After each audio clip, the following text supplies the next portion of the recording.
APTS 24/7 కార్యాలయంలో స్వాతంత్ర్య దినోత్సవ వేడుకలు ఘనంగా జరిగాయి. ఎడిటోరియల్ ఇన్ఛార్జ్ బూర్తి నగేష్ జాతీయ పతాకాన్ని ఆవిష్కరించారు. ఎందరో మహనీయుల త్యాగఫలం వల్లే ఇవాళ భారతావనికి స్వేచ్ఛ దక్కిందని గుర్తు చేశారు. స్వాతంత్ర్య సమరయోధుల త్యాగాలను అందరూ గుర్తుంచుకోవాలని చెప్పారు. 15 ఆగస్టు సంబరాలలో ఏపీటీఎస్ 24/7 డైరెక్టర్ శరత్, ఇతర సిబ్బంది పాల్గొన్నారు.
దినోత్సవం ఎందుకు జరుపుకుంటామంటే ఎంతో మంది ఫ్రీడమ్ ఫైటర్స్ మన దేశం తీసుకొచ్చారు. అందరికీ తెలిసిందే, చదువుకున్నాం.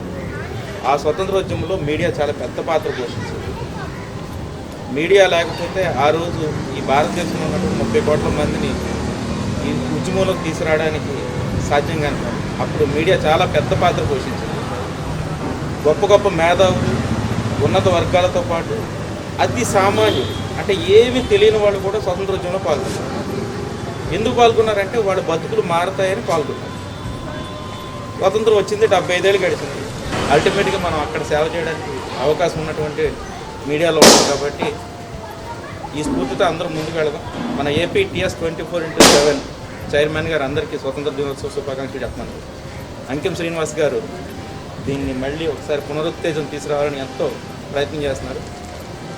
ఈ స్వతంత్ర ఉద్యమం ఆగస్టు 15 రీచా మీరు మరొకసారి మీ బాడీని, మీ మైండ్ని రిఫ్రెష్ చేసుకోండి. ఏమన్నా సస్పెక్షన్ ఉంటే, ఏమైనా ఇబ్బందులు ఉంటే మళ్ళీ ఒకసారి ఫ్రెష్ చేసుకుని ఈ రోజు నుంచి ఇంకా స్పీడ్గా వెళ్ళాలని కోరుకుంటున్నాం. ఎందుకంటే విత్ ఇన్ ది డేస్లో మనం చాలా ఫాస్ట్గా శాటిలైట్లోకి వెళ్ళబోతున్నాం. కాబట్టి అందరికీ మరొకసారి స్వాతంత్ర దినోత్సవ శుభాకాంక్షలతో జై భారత్. ఏపీటీఎస్ 24/7 ప్రేక్షకులకు 75వ స్వాతంత్ర దినోత్సవ శుభాకాంక్షలు. మరి ఈరోజు విజయవాడలోని ఏపీటీఎస్ 24/7 ప్రధాన కార్యాలయంలో జెండా పండుగ చాలా ఘనంగా జరుపుకున్నాము. మరి ఈ జెండా వేడుకలో మరి మా డైరెక్టర్ శరత్ గారు, అలాగే ఎడిటోరియల్ హెడ్ నగేష్ గారు, హెచ్ఆర్ సుమిత్ర గారితో పాటు ఇతర సిబ్బంది పాల్గొన్నాము. చాలా ఘనంగా ఈ 75వ స్వాతంత్ర దినోత్సవ వేడుకలు జరుపుకున్నాము. ప్రతి ఇంట ఒక జెండా పండుగ అనే నినాదంతో అందరూ కూడా ఈ పండుగని చాలా ఘనంగా జరుపుకున్నారని ఆశిస్తూ మరొకసారి ఏపీటీఎస్ 24/7 ప్రేక్షకులందరికీ హ్యాపీ ఇండిపెండెన్స్ డే.